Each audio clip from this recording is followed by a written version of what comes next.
Les Top Girls, la révolte féminine en musique dans un monde d'hommes. Bonjour et bienvenue dans À la recherche d'étoiles perdues. Je suis l'avatar officiel de Marcel Lochard, votre guide dans cette extraordinaire aventure consacrée à la redécouverte des femmes et des hommes qui ont marqué notre histoire, notre culture, notre musique, notre littérature et notre patrimoine. Chaque semaine, nous partons ensemble à la rencontre d'une ou de plusieurs étoiles retrouvées. Ces personnalités remarquables, dont les œuvres et les réalisations méritent de retrouver la place qui leur revient dans notre mémoire collective. Car une étoile oubliée n'est jamais vraiment disparue. Elle attend simplement que quelqu'un rallume sa lumière. Aujourd'hui, je vous invite à découvrir une page méconnue mais essentielle de l'histoire de la musique haïtienne. Une histoire de courage, d'audace et d'émancipation. Une histoire qui mérite d'être racontée et transmise. Nous sommes en 1970. La musique haïtienne connaît un essor remarquable, mais les grands orchestres demeurent presque exclusivement composés d'hommes. Les femmes y sont généralement choristes ou chanteuses invitées.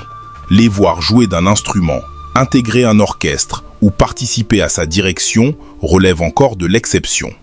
C'est dans ce contexte qu'au Cap haïtien naît une idée révolutionnaire. Cette idée porte un nom, les Top Girls. À l'origine de cette initiative se trouve Alfred Moïse, musicien d'exception, professeur, compositeur, trompettiste renommé de l'orchestre septentrional et remarquable multi-instrumentiste. Visionnaire, il est convaincu que les femmes haïtiennes possèdent le même talent, la même discipline et la même capacité artistique que les hommes.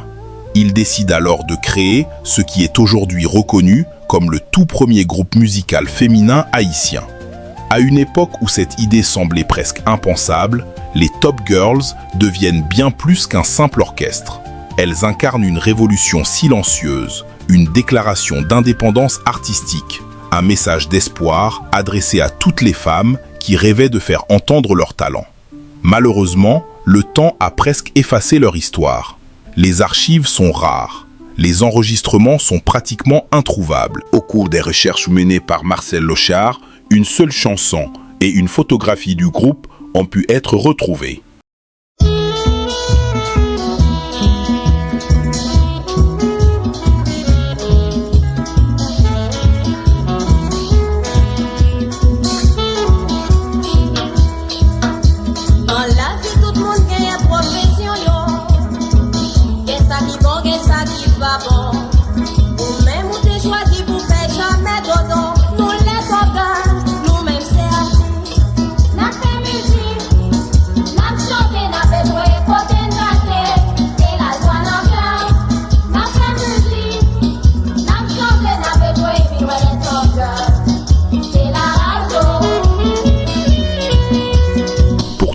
Ces précieux témoignages suffisent à confirmer leur existence et l'importance de leur contribution.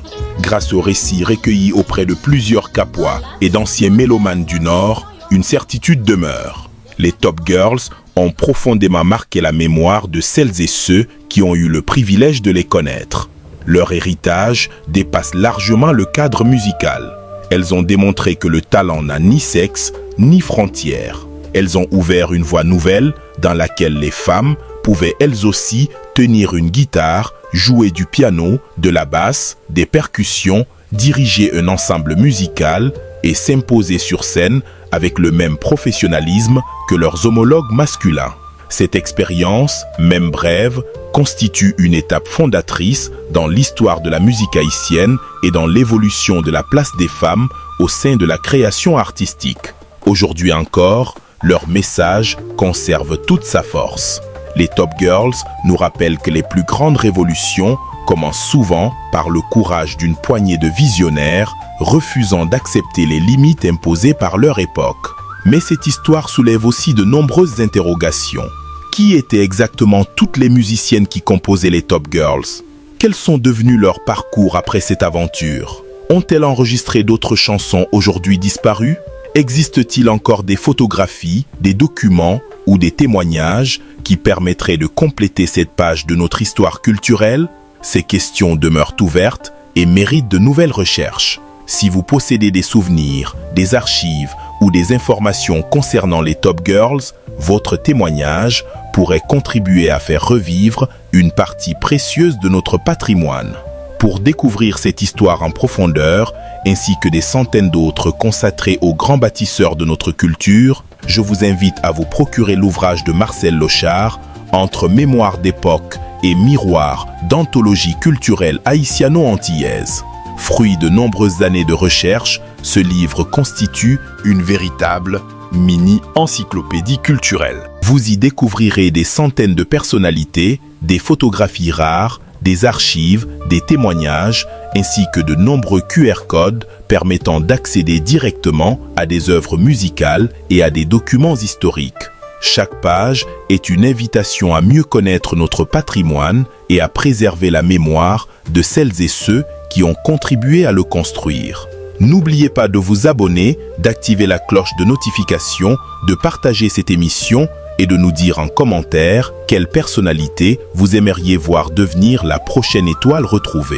Je suis l'avatar officiel de Marcel Lochard, chercheur d'étoiles et gardien de mémoire. Et souvenez-vous toujours, les étoiles ne meurent jamais tant que leur mémoire continue d'éclairer les générations. Je vous donne rendez-vous très bientôt pour une nouvelle rencontre avec une étoile retrouvée. À la recherche d'étoiles perdues, quand la mémoire devient une lumière pour l'avenir.